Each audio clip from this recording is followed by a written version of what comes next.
Hello दोस्तों, welcome to your channel Geography class. Today our topic is motion of the earth. ये class 6 chapter number 2 कह सकते हैं, chapter number 2 class 6 geography की book का है, जो कि आज हम लोग पढ़ेंगे। तो चलिए इसे स्टार्ट करते हैं। तो ये चैप्टर रिलेटेड है सोलर सिस्टम की, मतलब कि हमने चैप्टर 1 जो पढ़ा है सोलर सिस्टम, उसी से ये रिलेटेड चैप्टर है। बस थोड़ा सा सोलर सिस्टम के बारे में गहराई से जानने के लिए ये चैप्टर तैयार है। तो आज हम इसे स्टेप बाय स्टेप सब कुछ समझेंगे, पैराग्राफ को पढ़ेंगे, बारी बारी समझेंगे, उसके बाद इसके क्वेश्चन एंड आंसर्स को सॉल्व करेंगे। तो अगर सबसे पहली बात, अगर आपने मेरी पिछली वीडियो को नहीं देखा तो जाके देख लीजिए। सोलर सिस्टम ज्योग्राफी क्लासेस में आपको मिल जाएगी। तो चलिए स्टार्ट करते हैं। और topic is motion of the अर्थ। ठीक, आज ये हमारा टॉपिक है। तो चलिए स्टेप बाय स्टेप पहले पढ़ लेते हैं कि बुक से, उसके बाद मैं आपको एक्सप्लेनेशन दूंगा क्या है। As you know that the earth has 2 types of motion. हम जानते हैं कि अर्थ के पास 2 प्रकार के मोशन होते हैं, नेमली रोटेशन एंड रिवोल्यूशन, जिसे हम लोग रोटेशन कहते हैं या रिवोल्यूशन कहते हैं। तो रोटेशन क्या होता है? What is rotation? Rotation is the movement of the earth on its axis. देखिए रोटेशन मिल गया हमें। What is rotation? ठीक, मूवमेंट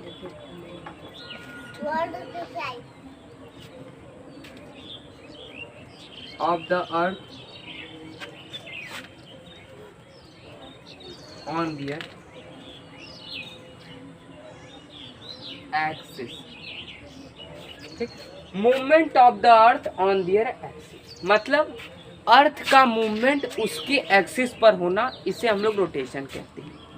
इसमें दूसरा पॉइंट है, the movement of the earth around the sun in a fixed path or orbit is called revolution. देखिए अब तक तो हमने जान लिया कि रोटेशन क्या होता है, अभी रिवोल्यूशन समझेंगे कि रिवोल्यूशन होता क्या है। इसे आप लोग ध्यान से समझिएगा कि रिवोल्यूशन होता क्या है। देखिए रोटेशन क्या था कि उसको अपने ही एक्सिस पर गोल गोल घूमना, मतलब ये अर्थ है वो अपने एक्सिस पर घूम रहा है। ठीक है, अभी समझेंगे रिवोल्यूशन। What is revolution? तो रिवोल्यूशन में ये होता है कि जो अर्थ है वो अपने ऑर्बिट पर घूमता है, या फिर ऑर्बिट कह सकते हैं, या फिर अपने फिक्स्ड पाथ पर घूमता है। पाथ या ऑर्बिट कुछ भी कह सकते हैं उसको। ठीक है, तो देखते हैं व्हाट इज रिवोल्यूशन। रिवोल्यूशन में मान लीजिए ये आपका सन है, ये आपका सन हुआ, ठीक है, ये आपका सन है। ठीक है, तो इसके आसपास जितने ऑर्बिट हैं इस पे घूमेंगे, इसके आसपास। देखिए मान लीजिए हमारा अर्थ कौन सा प्लेनेट है? थर्ड प्लेनेट है। फर्स्ट सेकंड तो थर्ड ऑर्बिट पे ही घूमेगा। तो ये इस तरह घूमेगा राउंड राउंड राउंड राउंड करके, कि ये एक सर का चक्कर मारेगा, जिसको हम लोग रिवोल्यूशन बोलते हैं। ठीक है, इतनी बात समझ में आई कि रोटेशन में और रिवोल्यूशन में क्या अंतर है। रोटेशन का मतलब होता है अर्थ का अपने ही पाथ पर या फिर अपने ऑर्बिट पर एक अपने movement of the earth on their axis, अपने एक्सिस पर घूमना। ठीक है, और रिवॉल्यूशन का मतलब होता है अपने ऑर्बिट या अपने एक फिक्स्ड पाथ पर घूमते घूमते सन का चक्कर मारना। पहला पैराग्राफ हमने पढ़ा। आपको अगर कोई भी डाउट होगा तो कमेंट बॉक्स में ज़रूर लिखिएगा, मैं उसे सॉल्व करने की ज़रूर कोशिश करूँगा। ठीक है, तो चलिए अगला देखते हैं। अगला पैराग्राफ क्या बोल रहा है? The axis of the earth which is imaginary line make an angle of 60 half with the orbital plane. ठीक है, the axis of the earth which imaginary line makes an angle of 60। देखिए इसमें कह रहा है the axis of the earth which is imaginary, जो axis है earth का, अर्थ पे जो एक्सिस है वो इमेजिनरी लाइन है, जो कि 61/2 का बनाता है। क्या बनाता है? 61 with the orbital plane angle बनाता है। ठीक है, 60 यानी 66.5 का एंगल बनाता है with the orbital plane. The plane form by orbit is known by orbital plane. देखिए यही जो प्लेन है जो फॉर्म हुई है, जो प्लेन है वो फॉर्म हुई है, उसी को हम लोग ऑर्बिटल प्लेन कहते हैं, ठीक है। और the earth receive light from the sun due to spherical shape of the earth. देखिए इसमें इस पैराग्राफ में बोल रहा है कि द अर्थ रिसीव, मतलब अर्थ क्या कहते हैं, रिसीव करता है। क्या करता है रिसीव? अर्थ लाइट को रिसीव करता है। कहाँ से रिसीव करता है? हमेशा अर्थ एक ही जगह से रिसीव करेगा, वो है सन। कोई भी प्लैनेट 8 सोलर सिस्टम में वो एक ही जगह से रिसीव करेगा, जिसका नाम है सन। यही बता रहा है, ठीक है। और उसके बाद बोल रहा है due to the spherical shape of the earth, हाँ, only half of it gets light from the sun at a time. सिर्फ आधा, इसका आधा हिस्सा ही एक टाइम पे लाइट ले सकता है सन का, क्योंकि जब अगर पूरे हिस्से को लाइट दे देंगे तो दिन या रात कोई का पता नहीं चलेगा। तो जब सन के आधे हिस्से को लाइट देगा तो जो आधा हिस्सा है उस पर तो अंधेरा रहेगा, जिससे हमें रात का पता चलेगा। नहीं तो अगर सारे तरफ दे दिया तो क्या फ़र्क पड़ जाएगा, क्या रहेगा कि ये दिन है या रात है, दोनों बराबर, ठीक है। तो यही बोल रहा है, हाँ।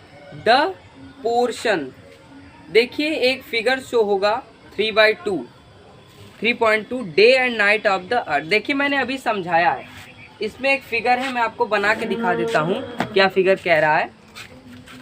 फिगर कह रहा है कि देखिए भैया ये सन हो गया हमारा, जो कि हमारे अर्थ को दे रहा है व्हाट, सनलाइट। तो अर्थ को किस तरह सनलाइट दे रहा है? अर्थ को कुछ इस तरह सनलाइट दे रहा है,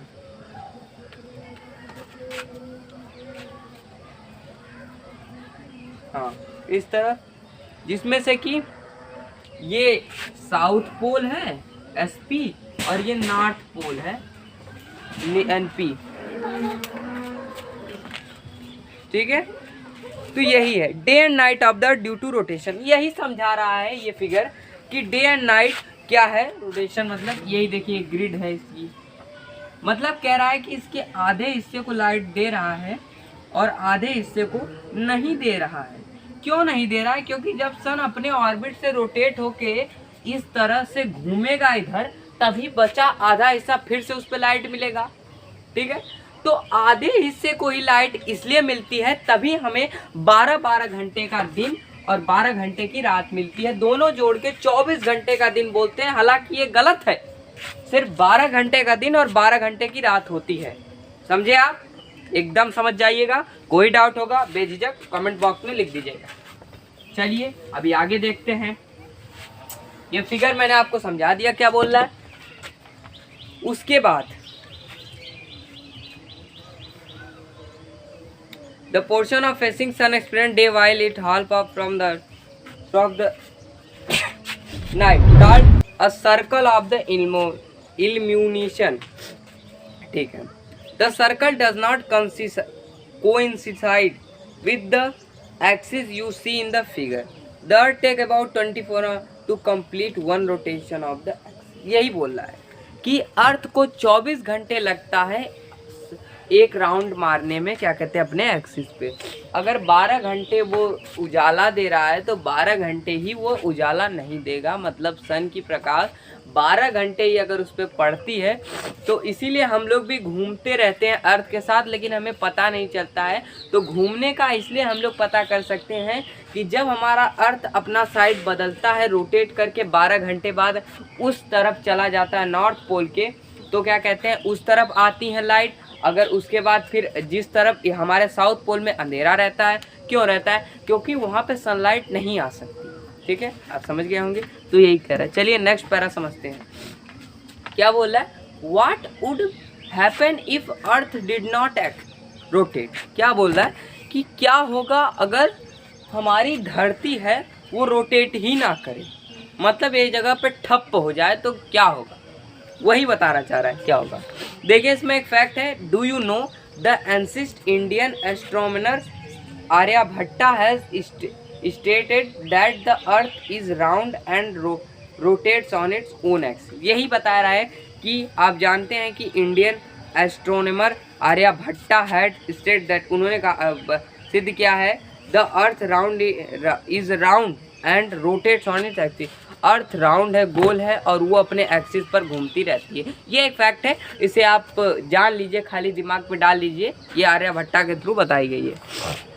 देखिए इसमें कह रहा है the portion of the earth facing the sun would always experience, the portion of the earth, portion earth का फेसिंग द सन, सन को फेस करता है, would always experience day, thus bringing continuous warmth to the region. The other half would remain in darkness and freezing cold at all time. Life would have been possible in such extreme condition. यही कह रहा है कि जो आधा portion है वो रात में अगर उस पर सन नहीं पड़ती है तो उसका जाहिर सी बात है उसका टेम्परेचर गिरेगा, और जब दिन में टेम्परेचर ये गिरेगा उसका, और दिन में अगर उस पर लाइट पड़ती है तो उसका टेम्परेचर अप होगा। कहने का मतलब वही है, रात में हम लोग जानते हैं कि टेम्परेचर गिरता है। ठीक है, चलिए अब आगे। The second motion of the earth around the sun in orbit is called revolution. The second motion, जो सेकेंड मोशन है अर्थ का अराउंड द सन, सन के अराउंड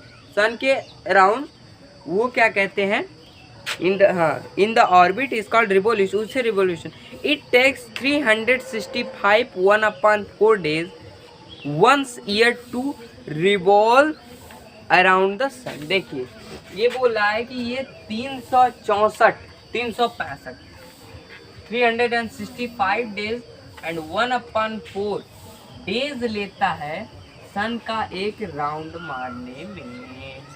ठीक है, ये बता रहा है कि 365 दिन लगता है सन का एक राउंड मारने में अर्थ को। ठीक है, we consider a year has consisting of 365 only and ignore 6 hour for sake convenience. ठीक है, हम लोग यही मानते हैं कि 365 डेज को हमने माना और 6 घंटे को हमने इग्नोर कर दिया। ठीक है, एक और उसके बाद क्या कहते हैं, 6 hour saved every year are added to make 1 day. देखिए 6 आवर 6 घंटे, इसमें बता रहा है कि हर 6 घंटा जो बच जाता है वो जुड़ के साल में डेज को बनाता है। हाँ 20, हाँ हर क्या कहते हैं added to make day 24 hour. हाँ जो बच जाता है, देखिए वही बोला ना, जो 6 घंटे बचता है वो क्या कहते हैं जाके कितने 6 1 जा 6 6 2 जा 12 6 6 4 जा 24, हर 4 साल में लीप ईयर आता है ना, तो उसी दिन 366 डेज हो जाता है। क्यों हो जाता है, क्योंकि ये जो 6 घंटे बच रहा है, ये जो 1/4 है ना, ये 6 घंटे को बता रहा है।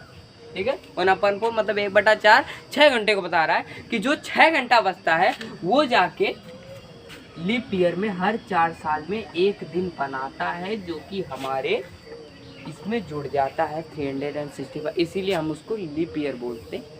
समझे आप? चलिए उसके बाद बोल रहे हैं these surplus day is added to month of February, thus every 4th year February is 29 days instead of 20। देखिए यही जो एक दिन है वो सिर्फ फरवरी के महीने में ही जुड़ता है।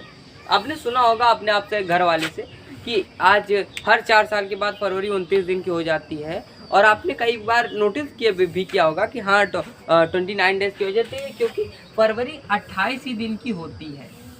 और ये जो एक दिन बचा जुड़ा ना 365 डेज में से, जो ये एक दिन जो 6 घंटे बन के क्या कहते हैं हर 4 साल में एक दिन बनाया, उसको हम लोग इसमें जोड़ के फरवरी में 29 डेज कर देते। ठीक, यही 6 घंटे हर साल जुड़ के हर 4 साल में, हर साल में ये 1/4 है ना 365 डेज, और ये जो 1/4 है ये आवर्स है। ये जो 6 घंटे हैं यही हर 6 घंटे हर 4 साल में 28 डेज फरवरी का 29 डेज को बना देते हैं, जिसको बोलते हैं हाँ ये लीप ईयर है। ठीक है, find out will the next leap year be from the figure 3.3 it is clear. देखिए जो मैं फिगर 3.3 बोला हूँ वो आपके कैमरे के स्क्रीन पर ये रहा, देख लीजिए। चलिए आगे पढ़ते हैं। It is clear that the earth is going around the sun in elliptical orbit from the, हाँ यह साफ है कि जो अर्थ है वो जाता है घूमने सन के इलिप्टिकल ऑर्बिट। ये जो इलिप्टिकल ये हार्ड वर्ड है जिसको मैं आपको बाद में लिखवा दूंगा, तो सबसे पहले समझ लेते हैं खाली, ठीक है। Notice that through out is orbit the earth is inclined in the same direction, the earth inclined in the same direction. A year is usually divided into summer, winter, spring and autumn season. देखिए यही बता रहा है कि एक year को कितने भाग में बांटा गया है। तो देखिए एक ईयर को बांटा गया है करीब करीब 5 भागों में। देखिए इसमें ना, इसको आप ऐसे बोल सकते हैं division of divide into, year को डिवीजन ऑफ ईयर। देखिए पहला क्या है, समर है गर्मी, विंटर है, स्प्रिंग है, ऑथम 4 भागों में गया, और ट्यूमन, ये 4 भागों में बांटा गया है हमारे एक साल। अगर हम लोग कर दें 4 1 जा 4 4 2 जा नहीं, 3 महीने का ये डिवाइड कर दिया गया। 3 1 जा 3, 3 2 जा 6, 3 3 जा 9, 3 4 जा 12। मैं टेबल क्यों पढ़ रहा हूँ, क्योंकि 12 महीनों का एक ईयर होता है, 12 महीनों का एक साल होता है।